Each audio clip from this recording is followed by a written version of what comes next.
sa office. Hi, Aliyah. Welcome sa aming buhay-buhay dito sa Dubai at kung bago ka pa nga lang dito sa aming page, my name is Adja and we are the little family living here in Dubai. Today, samahan niyo nga ako sa isang normal na workday ko dito sa Dubai. Every morning nga mga be ay ito talaga yung ginagawa ko. Nag-aantay ako ng service papunta ng office. Ang pasok talaga namin mga be ay 7:30 pero since nga ang aming office ay nasa wilderness dahil talaga namang napakalayo niya mga be, ay inaabot nga kami ng halos isang oras. Kaya naman ang pick up ng aming bus ay 6:30 mga be. Dahil yung allotted time nga ay para saktong dumating kami ng opisina ng tama sa oras. Habang umaandar nga mga be ang bus at nakikita ko ang mga tanawin dito sa Dubai, lagi kong naiisip kung gaano nakalayo yung narating ko kahit papano. Hindi man perfect ang journey pero thankful ako sa bawat opportunity. Kasi dati pangarap ko lang to. At yung mga yan ay nakikita ko lang sa picture pero tingnan nyo naman ngayon araw-araw kong natatanaw yung ganyan kagandang tanawin dito sa Dubai. Makalipas nga rin ng halos 1 hour na biyahe namin mga be ay nakarating na nga kami dito sa aming opisina. Tignan nyo naman halos wala nga mga building mga be at kung meron man ay iilan lang at usually dyan ay offices at mga factory mga be dahil nga malayo nga ito at nasa kalagitnaan talaga siya ng disyerto. Papakita ko na rin sa inyo mga be ang glimpse ng aming office. Ayan, o diba talaga namang napakaganda at napaka-aesthetic.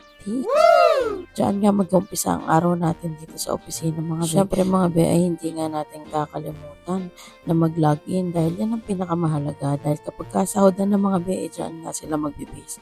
Siyempre kung wala kang proper punch in at punch out, yayari ka talaga. Tapos ayan nga mga be, dito lang sa may gilid yung aming bay kung saan nga nakalagay ang aming workstation mga be. At ayan nga nagsisimula ang araw ng buhay ko dito sa Dubai as a demand planner. O diba? Sino ka dyan? Pagdating ko nga ng office mga be, nag-check muna tayo dyan ng email syempre. Kailangan updated sa lahat bago magsimula ang trabaho. And as a demand planner, every day is different. May bagong reports, bagong plans at bagong challenges na exciting din naman isolve. I actually enjoy organizing things at ang sarap sa feeling talaga kapag alam mong everything is falling into places. O diba? English yan. At syempre, kailangan talaga ma-settle nga natin lahat ng mga kailangan para nga kapag kami hinanap sa ating order sheet or mga reports, talaga namang maibigay din natin agad yung mga kasi alam niyo naman, mahirap ma-award at masakit talaga sa puso kapag ka napagalitan. And syempre, to prevent that from happening, talaga namang ginagawa natin ng maayos yung ating trabaho. Pwede aside mga be, syempre kailangan nga natin gawin ng matiwasay ang ating trabaho. Dahil yan ang ating bread and butter na nagpapakain sa atin at sa pamilya natin. At after kong makatapos na sa lahat ng aking gawain mga be at makapagsend ng email, ay dumiretso na agad kami dito sa pantry nila Ate Mitch para nga kami ay makapagkape-kape na at makakain na rin ng tinapay. Dito nga pala sa company namin ay merong allotted na 15 minutes para nga sa breakfast. Kaya naman minsan, tinitake talaga namin siya kapag wala masyadong ginagawa. Pero kapag nga maraming ginagawa ay hindi na kami nakakapagkape at diretso lunch na kapag katanghalian. At today nga ang mga be ay extra special dahil nga yung aking katrabaho ay dinala ang kanyang 2 anak, ayan si Yayang, pati na rin si Ikta dun sa mga naunang nating videos. Tapos ayan nga mga be, syempre pagkatapos nga mag-breakfast at makipagkulitan, kailangan na natin mag-back to work. Dahil ang dami pa talaga din tatapos. At after nga namin magtrabaho at mag-lunch, mga be, hindi na ako nakakapag-video dyan. Wow! Kaya ito na nga, tumiretso kami sa labas para nga makapaglakad-lakad. If I remember correctly, this was around November 2025.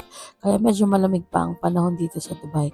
Perfect weather para makapaglakad ng konti, magpababa ng kinain, at magkwentuhan at kulitan dahil nga nandito nga ang mga bagets sa office namin mga be. Ayan, tignan nyo naman si Yayang at si Ikta.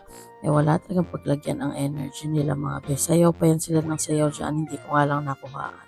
Ayan nga pala si Hind, ang isa rin namin ka-work dito mga be. 3 nga lang kaming kabayan dito sa may aming bay. At lahat na nga ay ibang lahi. Napakakit naman talaga ni Yayang. And fast forward na nga tayo mga be, and this time was around 4:55 PM at nag-aantay na nga lang kami ng service para kami ay makauwi ng mga be. Another productive day at talaga namang thank you Lord. That's all for today mga be. Kayo kwentuhan nyo naman ako kung ano yung trabaho nyo dito sa Dubai at kung may gusto kayo putang bansa, saan ito at bakit. Once again mga bet, this is Adra in Dubai na nagpapaalalang stay kind, stay inspired, and laban lang kabayan. Hanggang dito na lang. Don't forget to like, follow, and share. Paalam!